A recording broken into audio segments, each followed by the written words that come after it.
ओम सभी को नमस्ते जी। मंत्रोच्चारण। प्रवेश मेहता। ओम सहनावतु सहनौ भुनक्तु सह वीर्यं करवावहै तेजस्विनावधीतमस्तु मा विद्विषावहै। ओम शांतिः शांतिः शांतिः। वेदांत दर्शन की कक्षा संख्या 199 है। चौथे अध्याय का तीसरा पाठ चल रहा है। इसके पीछे हमने 11वें से लेकर के 14वें सूत्र तक विचार किया है। 14वां सूत्र चल रहा है, तो आप 3 सूत्रों का सुना सकते हैं 11 से लेकर 13 तक। स्मृतेश्च। नमस्ते स्वामी जी। ब्रह्मवेता उपासक के मोक्ष मार्ग का प्रकरण चल रहा है। भाद्री आचार्य के विचार अनुसार ब्रह्मलोक को कार्यलोक माना गया है। ब्रह्मलोक को लाभने पर ही मोक्ष प्राप्त होता है। 11वां सूत्र समर्थेश्च गीता के 8वें अध्याय के 16वें श्लोक में लिखा है, आ ब्रह्म भवनात् लोका पुनरावर्तिन।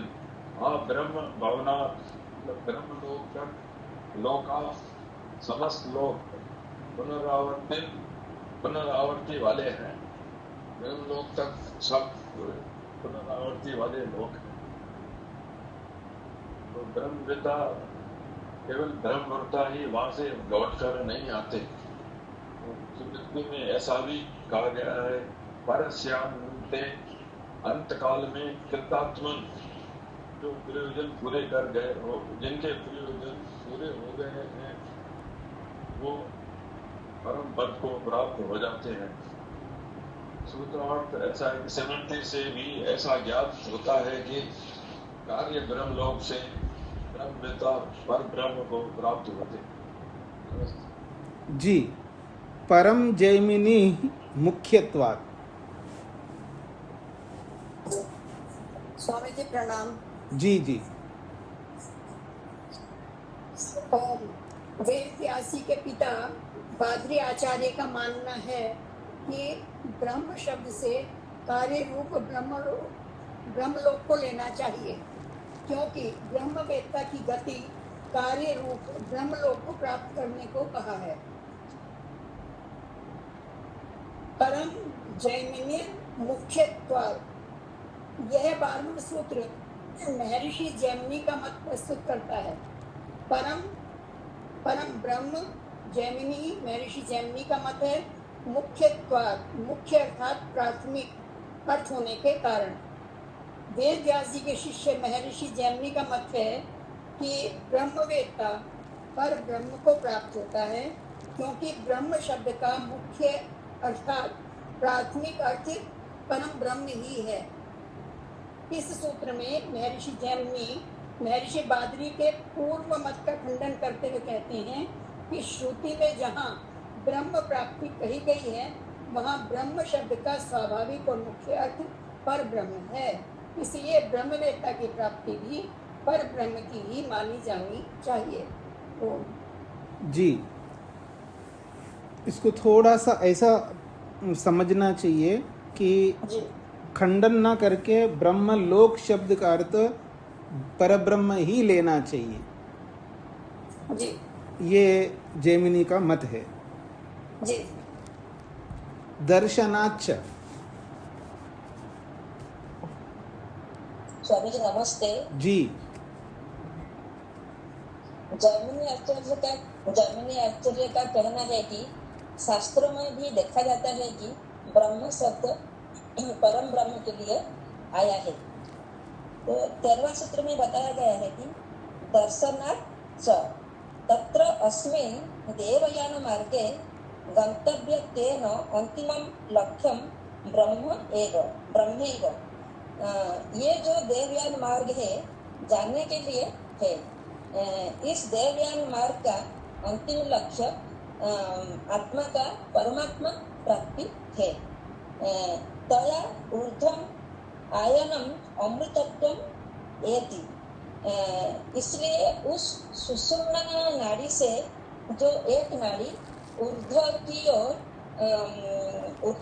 मूर्धा की ओर ऊर्ध्वगमन करती है, हृदय से 101 नाड़ी निकलती है।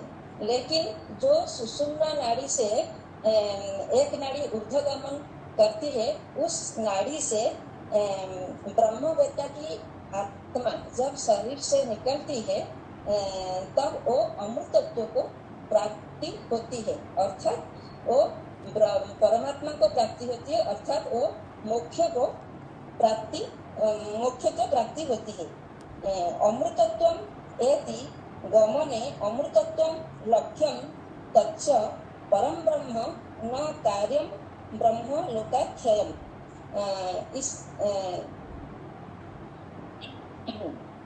यहाँ पर कहा गया है कि जो एति शब्द आया है ये गत्यर्थक है, अर्थात ये जाने के लिए लक्षित करता है। देवयान मार्ग में जाने में अमृतत्व लक्ष्य है, अर्थात परम ब्रह्म है, न कि कार्य रूपी ब्रह्मलोक है। तथा प्रत्येव स एनं ब्रह्म गमयति।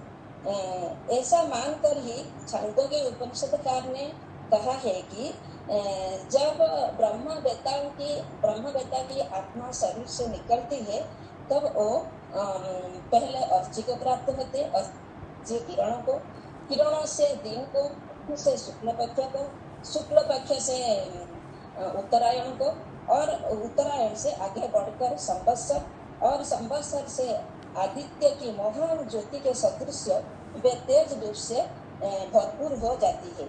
आदित्य ज्योति से वे चंद्र ज्योति की ओर, और चंद्र ज्योति से विद्युत ज्योति को प्राप्त हो जाती है। इस प्रकार उत्तरोत्तर प्रकाश में विकसित होते हुए पुरुष का मानव से अमानव रूप प्रकट हो जाता है। फिर वही अमानव अन्य ब्रह्म भक्तों को ब्रह्म मार्ग का प्रदर्शन करता है। यही देवयान मार्ग कहलाता है। अत्र गमयति तत्र एति च उभौ प्रयोगौ गति अर्थौ समानम्।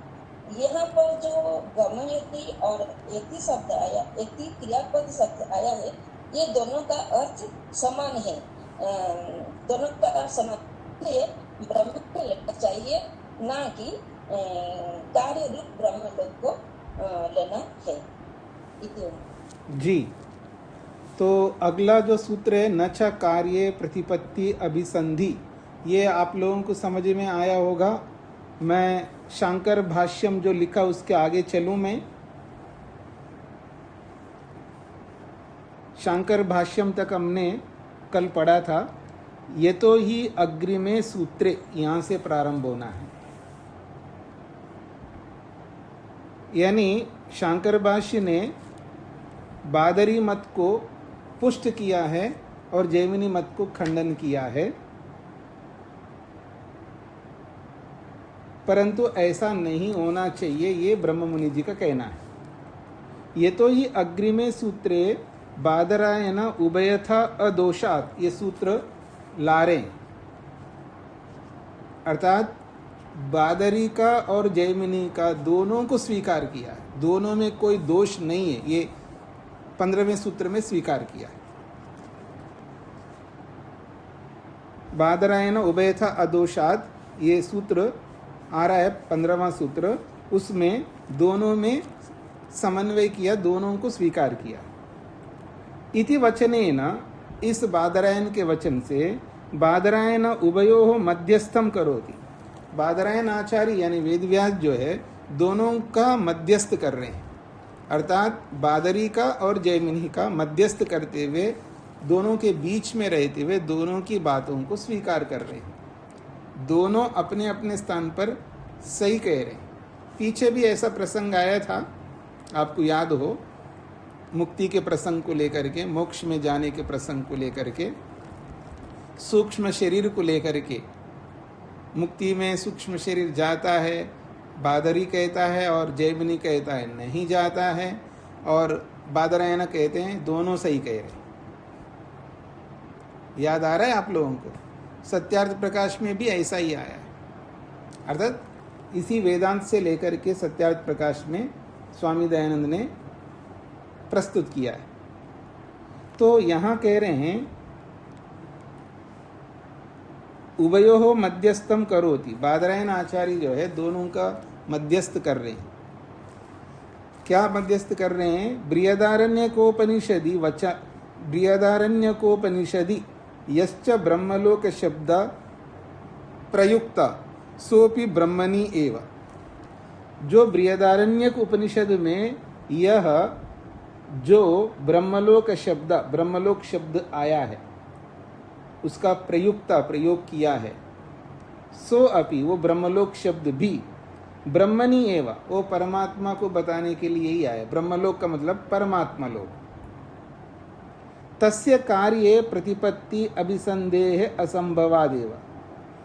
तस्य उस ब्रह्मलोक का कार्य प्रतिपत्ति, कार्य के रूप में स्वीकार करना, कार्य के साथ उसका अभिसंधि, उसको जोड़ना असंभवादेव, संभव नहीं है। यथा च गीतायाम अर्ची आदि मार्गेण ब्रह्मविदो गंतव्यम ब्रह्म निर्दिष्टम। जैसा कि गीता में अर्ची आदि में से जाता हुआ ब्रह्मविद लोग ब्रह्म गंतव्यम, ब्रह्म में जाने का निर्दिष्टम, निर्देश किया है। जैसे गीता में जो पीछे आया था श्लोक, यहाँ पर भी आ रहा है कि गीता में अर्ची आदि मार्गेन, अर्ची आदि मार्ग के द्वारा ब्रह्मविदा, ब्रह्मवेत्ता लोग ब्रह्म गंतव्यम, ब्रह्म को प्राप्त होते हैं, ऐसा निर्दिष्टम, निर्देश किया है। कैसे? अग्नि ही, ज्योति ही, अह शुक्ल षण्मासा उत्तरायणम तत्र प्रयाता गच्छन्ति ब्रह्मविदो जना। अग्नि है, ज्योति को प्राप्त होना है, अग्नि ज्योति, ज्योति से आहा दिन, दिन से शुक्ल पक्ष से षण्मास रूपी उत्तरायणम। इस तरह तत्र प्रयाता गच्छन्ति ब्रह्म, उसके माध्यम से प्रयाता जाने वाले ब्रह्मविद लोग ब्रह्म गच्छन्ति, ब्रह्मविदो जनाः, ब्रह्मविद, ब्रह्म को जानने वाले लोग ब्रह्म गच्छन्ति, ब्रह्म को प्राप्त होते हैं, ऐसा गीता ने निर्देश किया है। इसलिए वो ब्रह्मलोक का अर्थ ब्रह्म ही लेना चाहिए। छांदोग्य श्रुतिवत् अत्र ब्रह्म गंतव्यम ब्रह्मविदाम उक्तम। जैसे छांदोग्य श्रुति में ब्रह्म गमयति शब्द से ब्रह्म को प्राप्त होते हैं जो बोला है, तो ब्रह्म छांदोग्य श्रुतिवत्, छांदोग्य श्रुति के समान अत्र इस बृहदारण्यक उपनिषद के वचन को ब्रह्म गंतव्यम, ब्रह्म को प्राप्त होना चाहिए, ब्रह्मविदाम उक्तम, ब्रह्मविदाम, ब्रह्मवेत्ता लोगों को ब्रह्म को प्राप्त होते हैं, ऐसा उक्तम कहा है। जैसे छांदोग्य में कहा, वैसे बृहदारण्यक में भी जानना चाहिए। तस्माद, इसलिए बृहदारण्यक श्रुतो यो ब्रह्मलोको गंतव्यत्वेन उक्ता स ब्रह्मणि एव विज्ञेय। निष्कर्ष ये निकल रहा है, तस्मात् बृहदारण्यक श्रुतौ, बृहदारण्यक श्रुति में यो ब्रह्मलोको गंतव्यत्वेन उक्ता, जो ब्रह्मलोक को जाने के संदर्भ में बोला है, स वो ब्रह्मलोक ब्रह्मणि एव विज्ञेय, वो ब्रह्म को प्राप्त होना ही मानना चाहिए, कोई ब्रह्मलोक अलग से कोई नहीं है। अथचा, और एक बात, लोक का मतलब क्या है? ब्रह्मलोक में जो लोक शब्द आया है, लोक का अर्थ क्या होता है? तो कह रहे हैं लोको लोक्यते, अर्थात दृश्यते अनेन इति लोक, जिससे देखा जाता है वो लोक है, अर्थात दर्शन योग्यत्वम, दर्शन करने की योग्यता, दर्शन करने की योग्यता को ही लोक शब्द से कहा है। क्यों? लोक्री दर्शने ये धातु है, इस लोक्री धातु से ही लोक शब्द बनता है और इसका अर्थ है दर्शन योग्यत्व, अर्थात दर्शन करने की योग्यता। ब्रह्मणो लोको ब्रह्मलोक, ब्रह्म के लोक को ही ब्रह्मलोक कहते हैं।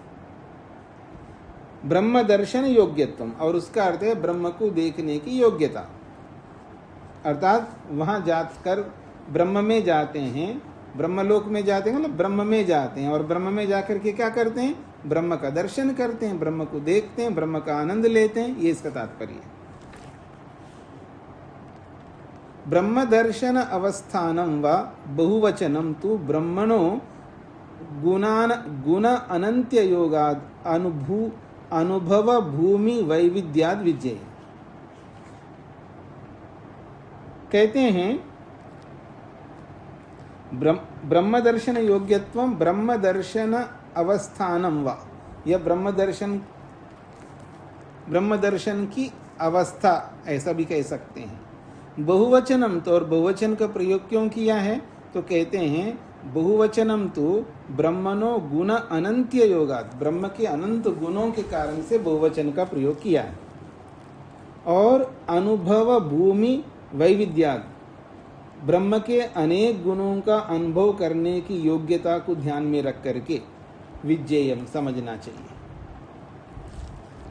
यथा मुंडक श्रुतो, जैसा कि मुंडकोपनिषद में कहा है, वेदांत विज्ञान सुनिश्चितार्थाः संन्यास योगाद यतयः शुद्ध सत्वाः ते ब्रह्मलोकेषु परांत काले परामृता परिमुच्यन्ति सर्वे।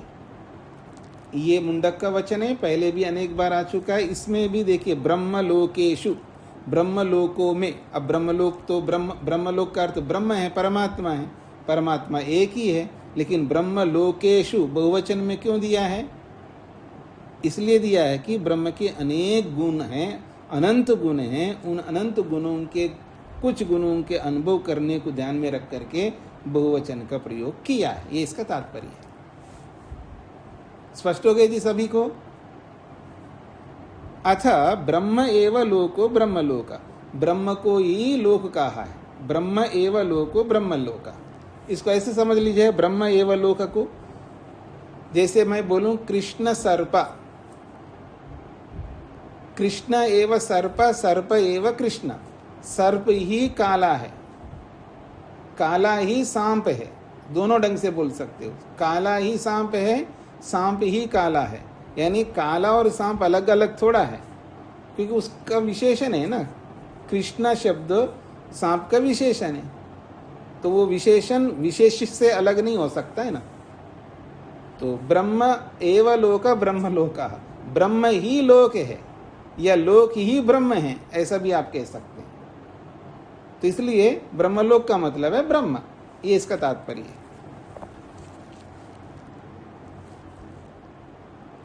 अतः ब्रह्म एव लोको ब्रह्मलोको अपि भवति, इसलिए ब्रह्म को ही लोक कहा है। तद यथा, जैसा कि और उदाहरण दे रहे हैं, सर्वे वेदा यत् पदम आमनन्ति तपांसि सर्वाणि च यद् वदन्ति यद् इच्छन्तो ब्रह्मचर्यं चरन्ति तत्ते पदम संग्रहेण ब्रवीमि ओम इत्येतत्। सर्वे वेदा यत् पदम आमनन्ति, सारे के सारे वेद, वेद का मतलब चारों वेद, चारों वेदों के 20,000 से अधिक मंत्र, और उतने मंत्रों में जितने वाक्य, जितने वाक्यों में जितने पद, जितने पदों में जितने शब्द, सब के सब परमात्मा को कहते हैं। तपांसि सर्वाणि च यद् वदन्ति, जितने भी तप किए जाते हैं वो सारे के सारे तप उसी परमात्मा को पाने के लिए किए जाते हैं। यदि इच्छन्तो ब्रह्मचर्यं चरन्ति, जिसको चाह करके ब्रह्मचर्य का पालन करते हैं लोग, वो केवल उसको पाने के लिए ही ब्रह्मचर्य का पालन करते हैं।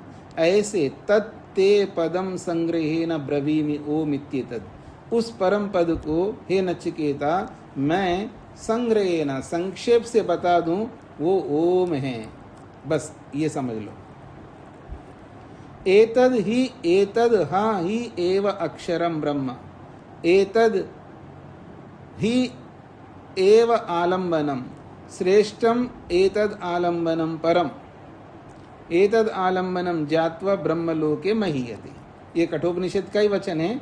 एतद ही एव अक्षरम ब्रह्म, यही वो अक्षर रूपी ब्रह्म है, अविनाशी। अक्षर का मतलब है अविनाशी ब्रह्म है। एतद ही एव आलम्बनम, और यही हमारे लिए आलम्बन है, सहारा है। यदि सहारा लेना हो तो ब्रह्म का सहारा लो, और यही श्रेष्ठ है। एतद आलम्बनम परम, यही परम है, यही श्रेष्ठ है, ये परम उत्कृष्ट है। एतद आलम्बनम ज्ञात्वा, इस सहारे रूपी परमात्मा को जान करके ही व्यक्ति ब्रह्मलोके महीयते, ब्रह्मलोक को प्राप्त होता है। यहाँ ब्रह्मलोक का मतलब परमात्मा है, ये कहना चाह रहे हैं।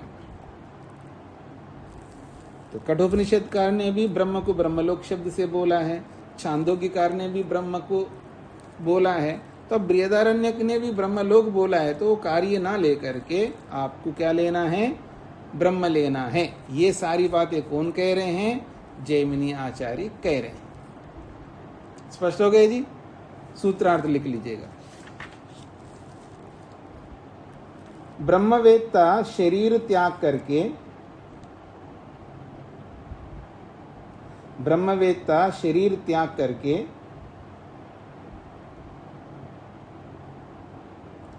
ब्रह्मवेत्ता शरीर को त्याग करके कार्य ब्रह्मलोक को जाता है या जाते हैं। कार्य ब्रह्मलोक को जाते हैं ऐसी कोई कार्य ब्रह्मलोक की सिद्धि, ऐसी कोई कार्य ब्रह्मलोक की सिद्धि होती हो,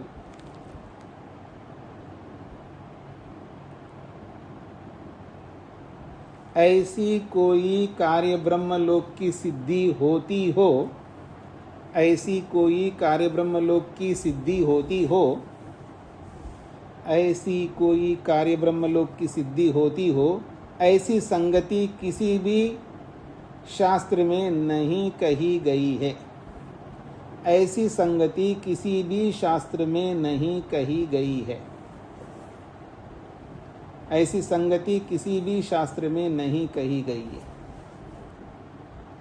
ऐसी संगति किसी भी शास्त्र में नहीं कही गई है। ब्रह्मवेत्ता शरीर को त्याग करके कार्य ब्रह्मलोक को जाते हैं, ऐसी कोई कार्य ब्रह्मलोक की सिद्धि होती हो, ऐसी संगति किसी भी शास्त्र में नहीं कही गई है।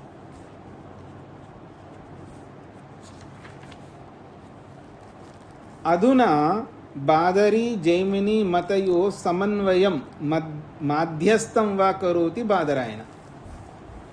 अधुना अब बादरी आचार्य और जैमिनी आचार्य इन दोनों का समन्वय अर्थात माध्यस्थम माध्यस्थ बादरायण करोति, बादरायण ऋषि कर रहे हैं, अर्थात दोनों का समन्वय कर रहे हैं।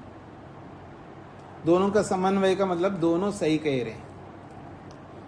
अप्रतीक आलंबनात् नयति इति बादरायण उभयथा अदोषात् तत्क्रतुश्च।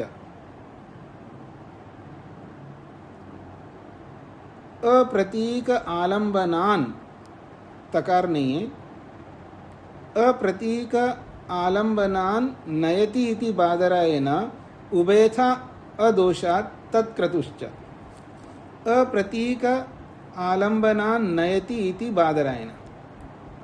प्रतीक आलंबन रहितान केवल ब्रह्मोपासकान सो अमानवो मानसो वा पुरुषो ब्रह्म प्रति नयति न प्रतीकोपासकान। अप्रतीक आलंबन रहितान नहीं, प्रतीक आलंबन रहितान। आपने पीछे पढ़ा ना, प्रतीकोपासना नहीं करना है। पीछे एक सूत्र आया था, सूत्र न प्रतीके नहीं सा, 4:1:4 में आया था पहले पद में, न प्रतीके नहीं सा। प्रतीक की उपासना मत करो क्योंकि वो प्रतीक ब्रह्म नहीं है। तो कहते हैं प्रतीक आलंबन रहितान, जो व्यक्ति प्रतीक आलंबन अर्थात प्रतीक का सहारा नहीं लेता है, केवल ब्रह्मोपासकान, केवल ब्रह्म की उपासना करता है बिना प्रतीक के, तब जब शरीर छोड़ करके जाता है, सो अमानव, जो अमानव रूपी विद्युत है, चाहे आप मानस रूपी विद्युत कहो, जो अमानव रूपी या मानव रूपी जो पुरुष रूपी विद्युत है, वो विद्युत ब्रह्म प्रति नहीं थी, वो ब्रह्म के प्रति मुक्ता ब्रह्मवेत्ता को ले जाती है। प्रतीक आलंबन रहितान, प्रतीक आलंबन से रहित केवल ब्रह्मोपासकों को सो अमानव, वो जो अमानव या मानव दोनों ढंग से कह सकते हो, जो अमानव मानव रूपी जो विद्युत रूपी पुरुष है, वो ब्रह्मवेत्ता को ब्रह्म प्रति नयति, ब्रह्म के प्रति ले जाती है। न प्रतीकोपासकान, प्रतीक की उपासना करने वालों को नहीं ले जाती है। नहीं प्रतीके ब्रह्मोपासना संभवती, प्रतीक में ब्रह्म की उपासना संभव नहीं है, ये पीछे बताया। उक्तम ही पूर्वम, पहले हम कह चुके हैं इस बात को लेकर के, न प्रतीके न ही स, इस सूत्र में कहा है। अर्थात प्रतीक की उपासना नहीं करो, क्योंकि न स वो परमात्मा नहीं होता है। ब्रह्मोपासना खलु द्विविधा भवति, ब्रह्म की उपासना दो प्रकार की होती है। परमात्मा तो एक ही है नहीं, दो विधियों से आप ब्रह्म की उपासना कर सकते हैं, एक निर्गुणोपासना, एक सगुणोपासना। निर्गुणा सगुणा च, मेरी पुस्तक में सुगुणा लिखा है, उसको सगुणा करना है।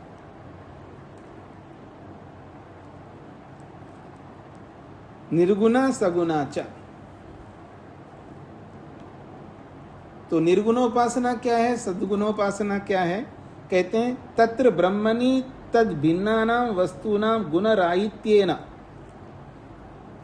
तत्र ब्रह्मणि परमात्मा में तद भिन्नानां वस्तूनां, ब्रह्म से भिन्न जो भी वस्तुएं हैं, उन वस्तुओं के गुण नहीं है, मतलब जड़त्व नहीं है, रूपत्व नहीं है, रसत्व नहीं है, गंधत्व नहीं है, जो भी परमात्मा से भिन्न, जीवात्मा से भिन्न मात्र सारी वस्तुएं जड़ वस्तुएं हैं, तो जड़ वस्तुओं के गुण परमात्मा नहीं है। जो गुण परमात्मा में नहीं है, ऐसे व्यक्ति को निर्गुण कहते हैं।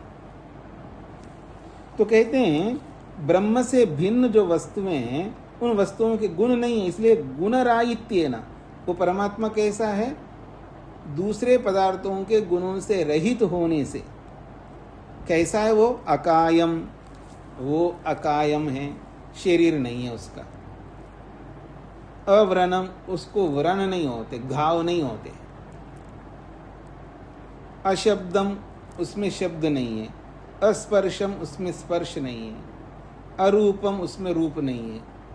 अव्ययम, वो व्यय को प्राप्त नहीं होता, अर्थात बदलता नहीं है, परिवर्तित नहीं होता, व्यय नहीं होता उसका।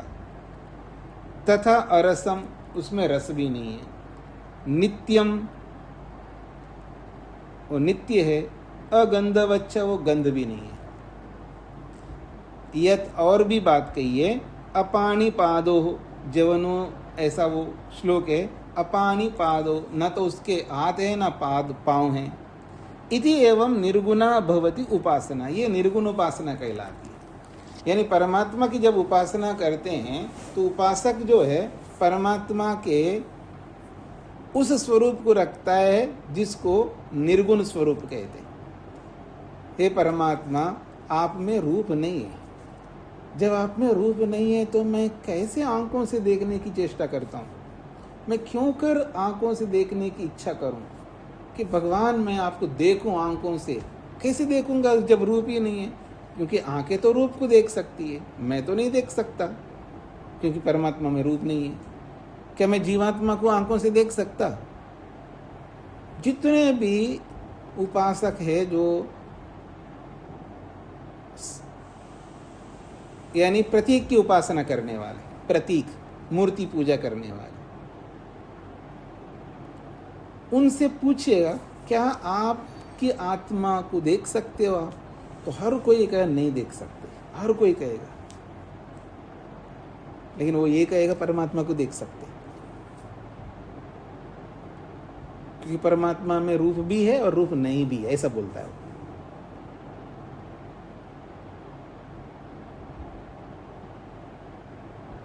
क्यों बोलता? क्योंकि उसको वैसे ही पढ़ाएगा, उसको पाठ ही पैसे जो आप संस्कार दोगे वैसे मानेगा ना। ये तो हमारी कमी है उसको ऐसे पाठ पढ़ाने वाले। एक ही वस्तु में दो विरुद्ध गुण कैसे हो सकते हैं? जी, सुशीला जी को क्या कहना है? स्वामी जी, अभी सारे बताते हुए आपने ये बताया कि रस भी नहीं है ईश्वर में, तो रसो वही से तो रसों का मतलब, रस का मतलब आनंद। वहां रस आनंद का पर्यायवाची है, रस शब्द। हाँ जी, रसो वही सहा जो बोला जाता है, रस का मतलब आनंद। जी जी जी। अतः अब सगुणोपासना को बता रहे हैं। शुद्धम वो पवित्र है, कवि ही वो कवि है। कवि समझते हैं ना, कवि बनना बहुत बड़ी बात है। कवि का मतलब जो कविताएं करने वाला कवि नहीं है, उसको भी कवि कहते हैं, पर यहाँ कवि का मतलब है मैं 90 साल को देखता हूँ, 99 साल को देखता हूँ, मैं दूर तक देखता हूँ। जो जितना दूर देखेगा ना वो उतना ही बड़ा कवि होता है। बस मैं इतना ही देखता हूँ? नहीं, मैं अगले जीवन को भी देखता हूँ, उससे भी अगले जीवन को भी देखता हूँ, उससे भी अगले जीवन को भी। तो जब प्रलय होने लगता है ना उसको भी देखता हूँ, क्या स्थिति होती जब प्रलय होता है उसको भी देखता हूँ। जैसे सब डिस्ट्रॉय होते जा रहे हैं, जैसे पिक्चरों में दिखाते हैं, ऐसी पिक्चरें जरूर देखा करें, केवल प्रेरणा के लिए।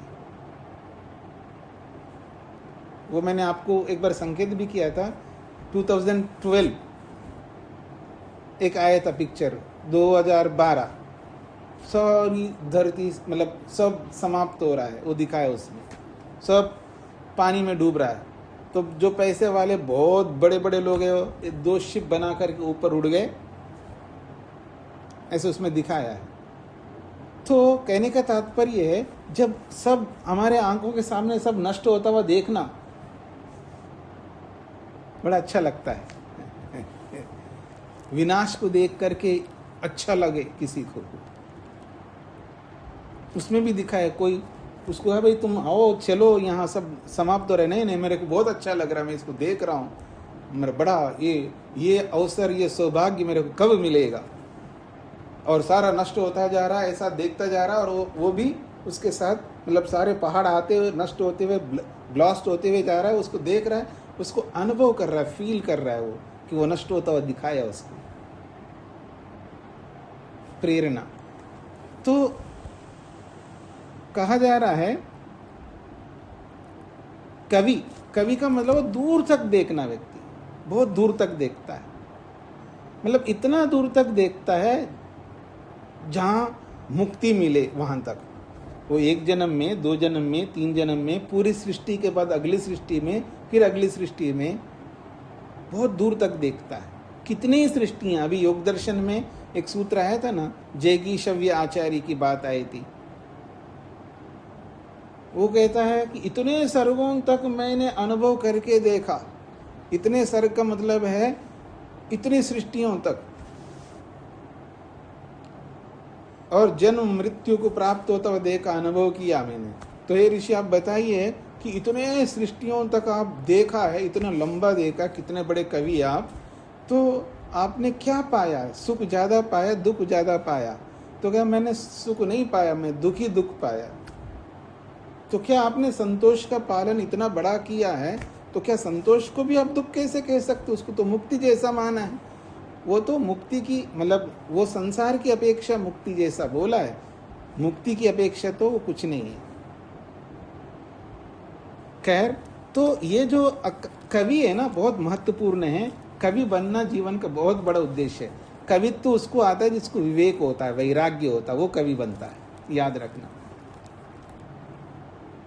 मनीषी, ये तो और बड़ी बात है। मनीषी का मतलब है मन को जानने वाला, विचारों को जानने वाला,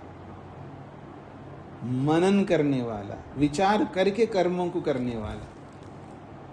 स्वयंभू, परमात्मा स्वयंभू है, स्वयं सिद्ध है, उसको कोई दूसरा सिद्ध नहीं कर सकता। इसका मतलब है, देखो जी, मेरे को मेरे माँ बाप ने खड़ा किया है, मेरे गुरुजनों ने खड़ा किया, मेरी पत्नी ने खड़ा किया, मेरे पति ने खड़ा किया, ऐसा हम एक दूसरे को खड़ा करते हैं, सहारा देते हैं ना एक दूसरे को। हम एक दूसरे के बिना हम खड़े नहीं हो सकते। हम इस दुनिया में हमारा अस्तित्व नहीं रह सकता अगर कोई दूसरे का सहयोग ना मिले। हम सब पराधीन हैं, किसी न किसी का सहारा लेकर के जी रहे होते हैं। पर परमात्मा ऐसा नहीं है, वो स्वयंभू है, वो किसी का सहारा नहीं लेता। स्वयंभू का मतलब स्वयं भवती थी स्वयंभू, वो स्वयं, उसका एग्जिस्टेंस जो है स्वयं है, किसी के आधार पर नहीं। मगर मेरा एग्जिस्टेंस जो है ना ईश्वर के आधार पर है। ये संसार प्रकृति के आधार पर है। प्रकृति ना हो मेरा एग्जिस्टेंस कोई मान्य नहीं रखता, ईश्वर ना हो तो कोई मान्य नहीं रखता। लेकिन ईश्वर का एग्जिस्टेंस अपने आप में है, उसके लिए किसी की आवश्यकता नहीं है, किसी का सहारा नहीं है। इसको कहते स्वयंभू। अमृता, आप जानते हैं, रसेन तृप्त, यहाँ पर भी आया, आनंद से तृप्त है, वो सच्चिदानंद स्वरूप है, सृष्टिकर्ता है, व्यापक है, नियंता है, इत्यादि गुणे युक्ता सगुणा। ये सारे के सारे गुण सगुण है। उभय विधाते ब्रह्मोपासक भवन्ति, इसलिए ब्रह्म की उपासना करने वाले दोनों प्रकार से ब्रह्म की उपासना करते हैं। कोई सगुणों को गुणों को लेकर के करता है, सगुण उपासना करता है, कोई निर्गुण उपासना करता है। दोनों ही कर सकते हैं, दोनों में से एक भी कर सकते हैं। अगर जी मैं केवल निर्गुण ही करूँगा तो फिर ईश्वर मिलेगा नहीं मिलेगा? क्यों नहीं मिलेगा? आप चाहे सगुण करो या निर्गुण करो, है तो ईश्वर ही है ना, कोई समस्या नहीं है। ते ही ब्रह्म प्राप्नुवन्ति इति बादरायणो मन्यते, और वो सब के सब ब्रह्म को प्राप्त होते हैं, चाहे आप सगुणोपासना करो निर्गुणोपासना करो। अतएव, अब अंतिम स्थिति में आ रहे हैं, इसीलिए मैं कहता हूँ उभयथा अदोषात्। उभयथा, कार्यम ब्रह्मलोकम प्राप्नुवन्ति कहो, कोई फर्क नहीं पड़ता है, या ब्रह्म वा प्राप्नुवन्ति, या ब्रह्म को प्राप्त होते हैं तो भी कोई फर्क नहीं पड़ेगा। उभयथा प्रकारेण बादरी जैमिनी मतयो न दोषो अस्ति, इसलिए दोनों प्रकार से, चाहे बादरी ने जो बोला है उसमें कोई दोष नहीं है, जैमिनी ने जो बोला है उसमें कोई दोष नहीं है।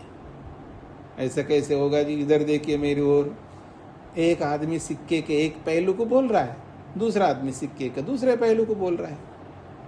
सिक्का समझते ना, कॉइन, 1 रुपए का, आजकल 1 रुपए का बहुत कम दिखाई देते हैं, 5 रुपए का भी शायद कम दिखाई देते हैं, अब 10 रुपए के आने लगे। तो कॉइन देख लेगा, वो एक कॉइन के एक पार्ट को ही देख रहा है, दूसरे पार्ट को नहीं देख रहा है। तो ये है, दोनों एक एक पार्ट को देख रहे, कोई बात नहीं है, दोनों ही सही कह रहे। अब दोनों सही का मतलब, अब ब्रह्मलोक, मान लीजिए ब्रह्मलोक भी अगर ब्रह्मलोक में जाता है तो क्या आपत्ति है? ब्रह्मलोक भी तो ब्रह्म में ही है ना। वे ब्रह्मलोक में अगर जाता है, कार्य ब्रह्मलोक भी मानो, तो आखिर वहां पर भी तो ब्रह्म है। मुक्तात्मा, मुक्ति में रहने वाला, कार्य ब्रह्मलोक में रहे, ये ब्रह्म में रहे, कोई अंतर आने वाला नहीं है, वो ब्रह्म में ही रहेगा, क्योंकि वो मुक्तात्मा है, उसको कोई दुख स्पर्श नहीं कर सकता है ना, तो शरीर नहीं है। और याद रखना कि मुक्तात्मा अधिकांश कार्य में ही रहता, सृष्टि में रहता, उसको सृष्टि को देखना, अनुभव करना है। जो शरीर में रहते नहीं कर सकता। अभी एक इंटरव्यू सुन रहा था, जो अभी कुछ लोग स्पेस में जाके आए ना, वो तो एक डीडी न्यूज़ में इंटरव्यू दे रहा था, अमेरिकन था, तो जो स्पेस में जाके आया उसका इंटरव्यू सुन रहा था मैं, तो उसने अपना एक्सपीरियंस बताया। वेद प्रिया जी ने भी बताया था उनके बारे में कि वो नास्तिक था पता नहीं मैंने उसका सुना है किसका सुना है ये मेरे को नहीं पता है, लेकिन मैंने भी सुना, वेद प्रिय जी ने भी सुना है। तो वेद प्रिय जी ने कहा कि वो भगवान को मतलब परमात्मा को नहीं मानता था, लेकिन जब स्पेस में जा गया ऊपर से जब नीचे देखा, दुनिया को उसने देखा, सारे स्टार्स को देखा, गैलेक्सीज को देखा, तब उसको भगवान समझ में आया, तब वो रो पड़ा, तब उसको भगवान स्वीकार्य हो गया। ठीक है जी। तो हम जब जो मुक्तात्मा मोक्ष में रहने वाला सृष्टि में रहेगा और सृष्टि को देखेगा, निकटता से देखेगा। आज मैं शरीर में रह करके सूर्य के नाभि में नहीं जा सकता हूँ ना, सूर्य के केंद्र में नहीं जा सकते, शरीर है, जल जाऊंगा वहाँ, तो दूर के बाद बीच में भस्म हो जाऊंगा मैं। पर मुक्तात्मा होकर के तो जा सकता हूँ मैं। तो सृष्टि के विविध, सृष्टि भी बहुत लंबी चौड़ी है, लोकांतर कितने दूर दूर तक है, उसका आनंद लेगा और ब्रह्म का तो लेगा ही। जो जितना ज़्यादा जानेगा उसको उतना अधिक आनंद मिलेगा। तो स्वामी दयानंद लिखते ही है, इसलिए कोई आपत्ति नहीं है। तो इसलिए कह रहे हैं उभयथा कार्यम ब्रह्मलोकम प्राप्नुवन्ति ब्रह्म वा प्राप्नुवन्ति, चाहे कार्यलोक को, कार्य ब्रह्मलोक को प्राप्त होता है कहो या ब्रह्म को प्राप्त होता है कहो, कोई आपत्ति नहीं। उभयथा प्रकारेण, दोनों ही प्रकार से, बादरी जैमिनी मतयो, बादरी का मत हो जैमिनी का मत हो, न दोषो अस्ति, कोई दोष नहीं है। तस्मात्, इसलिए, तत्क्रतु च उभयत्र ही उपासकः तत्क्रतु ब्रह्मक्रतु ब्रह्म संकल्पी ब्रह्मवर्ती भवति। तत्क्रतु को समझाया जा रहा है उभयतः, उभयत्र, दोनों ही स्थितियों में उपासक लोग जो है, दोनों, उभयत्र का मतलब है चाहे ब्रह्मलोक का हो या ब्रह्म का हो, दोनों स्थितियों में उपासक जो है तत्क्रतु रहेंगे, अर्थात ब्रह्मक्रतु रहेंगे, अर्थात ब्रह्म संकल्पी रहेंगे, अर्थात ब्रह्मवर्ती भवति, वो ब्रह्म में ही रहेंगे। तत्क्रतु का मतलब है ब्रह्म में ही रहेंगे वो, चाहे ब्रह्मलोक में रहे या ब्रह्म में रहे, दोनों स्थितियों में ब्रह्म में ही रहेंगे।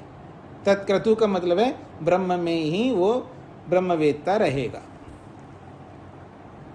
ब्रह्मलोको ब्रह्म दर्शन भूमि, ब्रह्मलोक क्या है? ब्रह्म दर्शन भूमि, ब्रह्म को देखने का वो स्थान है। ब्रह्म दर्शन योग्यत्वम, क्योंकि वहाँ ब्रह्म को देखने की योग्यता होती है। कार्यमुच्यते, कोई बात नहीं, आप उसको कार्य बोलो, हमें कोई आपत्ति नहीं है। तत्पूर्वम प्राप्यते, वो कार्य जो ब्रह्मलोक है पहले मिल जाएगा, ऐसे समझ लेना। पुनश्च अनंतरम परब्रह्म भी प्राप्त होती, फिर उसके बाद परब्रह्म भी प्राप्त होगा, तो क्या फर्क पड़ेगा। यथाच उक्तम, जैसा कि कहा है, कार्यत्वे कार्यात्यये तद अध्यक्षेन सह अतः परम अभिधानात्। अभी पिछला 10वां सूत्र बोला था कि जब कार्यत्व से वो मुक्त होता है तब अध्यक्ष रूपी जो विद्युत है उसके साथ होकर के वो परब्रह्म को प्राप्त होता है, ऐसा कहा है। तो कोई बात नहीं, ब्रह्मलोक को अगर कार्य ही मान लो तो भी हमें कोई आपत्ति नहीं है। वो ब्रह्मलोक, कार्यलोक, उसके बाद परब्रह्म ही है वहाँ पर, ये कहना चाह रहे। ते ब्रह्मोपासका पूर्वम ब्रह्म दर्शन योग्यत्वम ब्रह्म दर्शन भूमिम व प्राप्नुवन्ति। अगर ब्रह्मलोक को प्राप्त होता है, इसका तात्पर्य होगा वो जो ब्रह्मवेत्ता लोग हैं वो पहले ब्रह्म को देखने की योग्यता को प्राप्त होते हैं। ब्रह्म दर्शन योग्यत्वम अर्थात ब्रह्म दर्शन भूमिम व प्राप्नुवन्ति, ब्रह्म दर्शन की अवस्था को, अर्थात ब्रह्म को देखने की अवस्था को प्राप्त होते हैं। तो ब्रह्म को देखने की अवस्था को ही ब्रह्मलोक कहा है, ये इसका तात्पर्य है। तदनंतरम, जब ब्रह्म को देखने की स्थिति को प्राप्त होते हैं, तदनंतरम उसके बाद तादात्म्येन ब्रह्म अनुभवन्ति, तादात्म्य होकर के, ब्रह्म रूप होकर के ब्रह्म को प्राप्त होते हैं। या तादात्म्य मतलब ब्रह्मनिष्ठ होकर के ब्रह्म का अनुभव करते हैं। इति उभयोः कथनम निर्दोषम, इसलिए दोनों ही कथनों में कोई दोष नहीं आएगा। वैसा भी कह सकते हो, ऐसा भी कह सकते हो, दोनों स्थितियों में एक ही बात रहेगी। ये बादरायण वेद व्यास जी का मंतव्य है। सूत्रार्थ लिखिएगा। प्रतीकों का सहारा न लेते हुए, प्रतीकों का सहारा न लेते हुए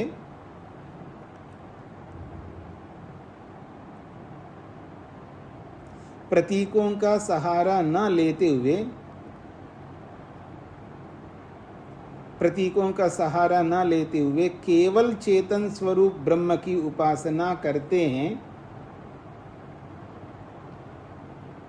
केवल चेतन स्वरूप ब्रह्म की उपासना करते हैं, केवल चेतन स्वरूप ब्रह्म की उपासना करते हैं,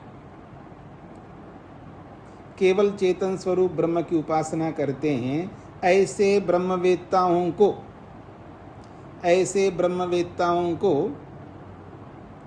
ऐसे ब्रह्मवेत्ताओं को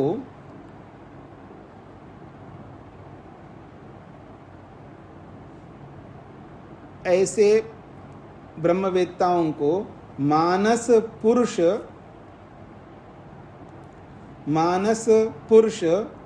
विद्युत, मानस पुरुष विद्युत ब्रह्म को प्राप्त कराती है। मानस रूप विद्युत ब्रह्म को प्राप्त कराती है।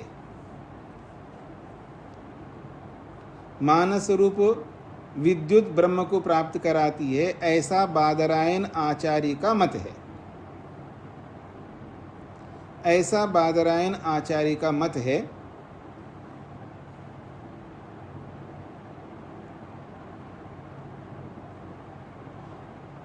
ऐसा बादरायण आचार्य का मत है, क्योंकि ऐसा मानने पर, क्योंकि ऐसा मानने पर, क्योंकि ऐसा मानने पर कार्य ब्रह्मलोक कहा जाए, कार्य ब्रह्मलोक कहा जाए या मुख्य ब्रह्म कहा जाए, कार्य ब्रह्मलोक कहा जाए या मुख्य ब्रह्म कहा जाए,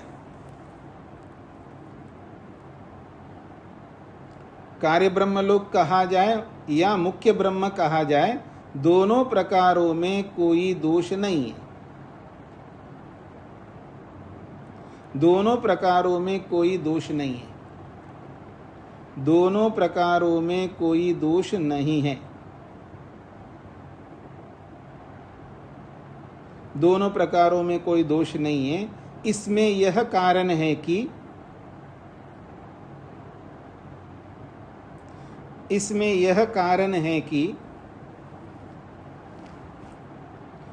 ब्रह्मवेत्ताओं का दृढ़ संकल्प,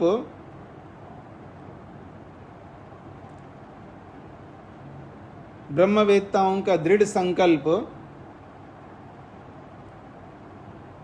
ब्रह्म प्राप्ति में रहता है। ब्रह्मवेत्ताओं का दृढ़ संकल्प ब्रह्म प्राप्ति में रहता है। ब्रह्मवेत्ताओं का संकल्प ब्रह्म प्राप्ति में रहता है और वह संकल्प ब्रह्म तक पहुंचाता है, और वह संकल्प ब्रह्म तक पहुंचाता है, और वह संकल्प ब्रह्म तक पहुंचाता है। प्रमोद जी बोलिएगा। नमस्ते स्वामी जी। बताया है, प्रतीकों का सहारा न लेते हुए केवल चेतन स्वरूप ब्रह्म की उपासना करते हैं, ऐसे ब्रह्मवेत्ताओं को मानस पुरुष विद्युत ब्रह्म को प्राप्त कराती है। ऐसा बादरायण आचार्य का मत है, क्योंकि ऐसा मानने पर कार्य ब्रह्मलोक कहा जाए या मुख्य ब्रह्म कहा जाए, दोनों प्रकारों में कोई दोष नहीं है। इसका यह कारण है कि ब्रह्मवेत्ताओं का दृढ़ संकल्प ब्रह्म प्राप्ति में रहता है और वह संकल्प ब्रह्म तक पहुंचाता है। जी, सुशीला जी को क्या कहना है? स्वामी जी, मुझे ये पूछना है कि निर्गुण उपासना को हम ध्यान करके करेंगे योग के हिसाब से, तो सगुण उपासना कैसे की जाती है? दोनों ही ध्यान से ही किए जाते हैं। चाहे सगुणोपासना करो, निर्गुणोपासना करो, ध्यान के माध्यम से ही किया जाता है।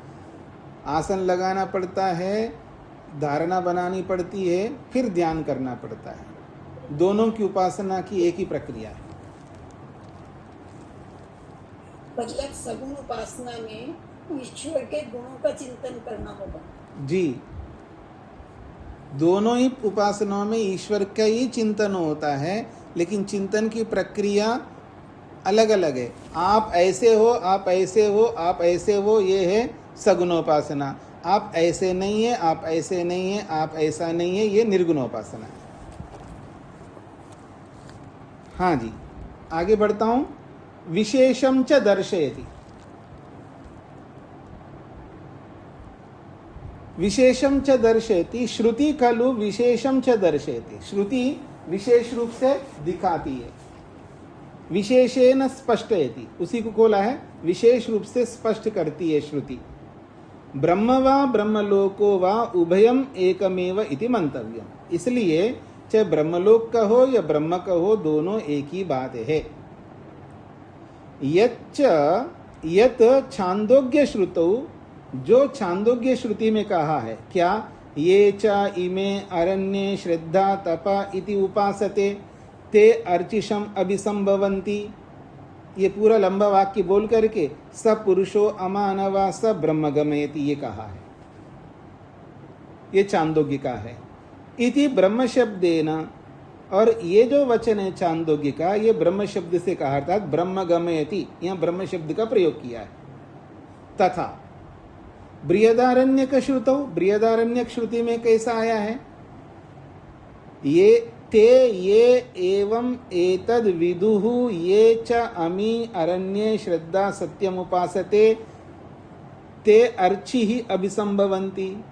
ये लंबा वाक्य बोल करके पुरुषो मानसा, वो पुरुष विद्युत रूपी पुरुष, मानस रूप पुरुष मानो जैसे सूक्ष्म शरीर होता है, तो एत्या उस मानस पुरुष को प्राप्त हो करके वो ब्रह्मवेत्ता ब्रह्मलोकान गमयति, फिर वो मानस पुरुष उसको ब्रह्मलोकों को यानी ब्रह्मलोक को ले जाता है या ले जाती है। तो यहाँ इति ब्रह्मलोक शब्देन निर्दिशति, यहाँ ब्रह्मलोक शब्द से निर्देश किया है, एक जगह ब्रह्म शब्द से, एक जगह ब्रह्मलोक शब्द से।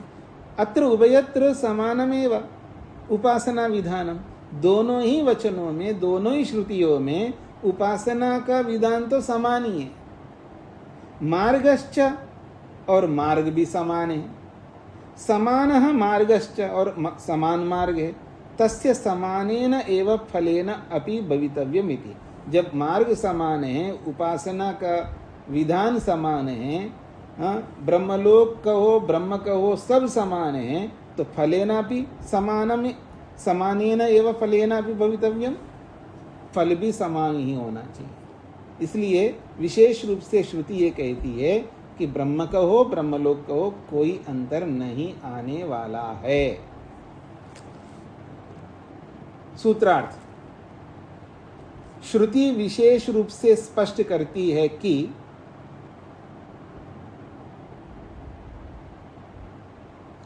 श्रुति विशेष रूप से स्पष्ट करती है कि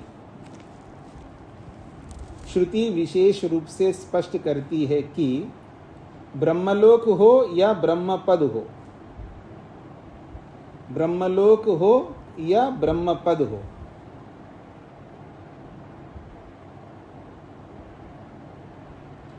ब्रह्मलोक हो या ब्रह्मपद हो, दोनों का एक ही अर्थ है। दोनों का एक ही अर्थ है।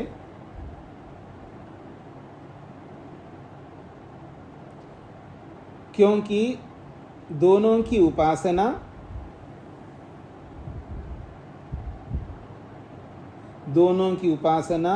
विधान, मार्ग और फल,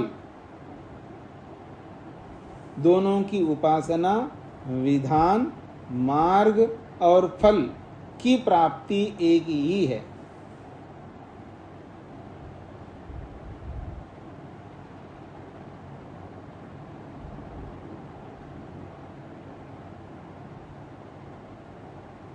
श्रुति विशेष रूप से स्पष्ट करती है कि ब्रह्मलोक हो या ब्रह्मपद हो, दोनों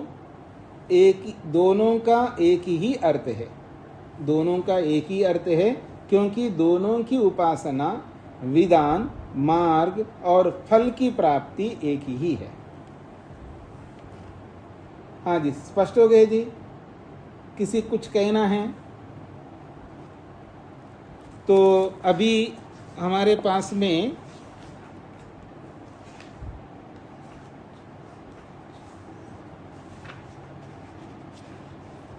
नौ पृष्ठ बचे हुए हैं। वेदांत दर्शन के 9 पृष्ठ, मतलब 10-12 दिन में समाप्त होगा, 15 दिन मान लीजिए अधिक से अधिक। तो आप सबको अब न्याय दर्शन की तैयारी करनी है। जिन जिन के पास पुस्तक ना हो, पुस्तक मंगवा ले शीघ्रता से, और योगेश जी से संपर्क कर लीजिएगा।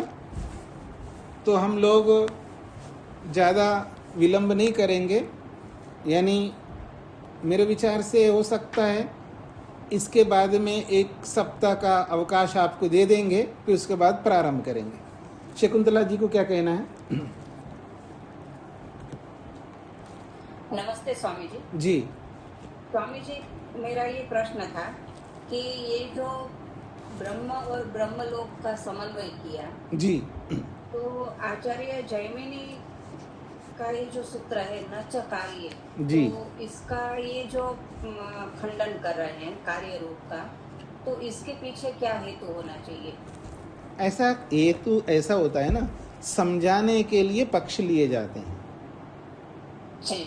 शैली ऐसी है, जैसे न्याय दर्शन में शैली है ना कि आचार्य इतना कुशल होता है, एक प्रकार सही पक्ष लेकर के अपनी बात रखता है, एक बार गलत पक्ष को लेकर के रखता है अपना पक्ष, फिर उसका समाधान करता है। ऐसा जी ठीक है। जी हाँ, जी, ये सब समझाने की शैली है। जी धन्यवाद जी स्वामी जी। हाँ जी, तो आज इतना ही रखते हैं जी। ओम शांति शांति शांति।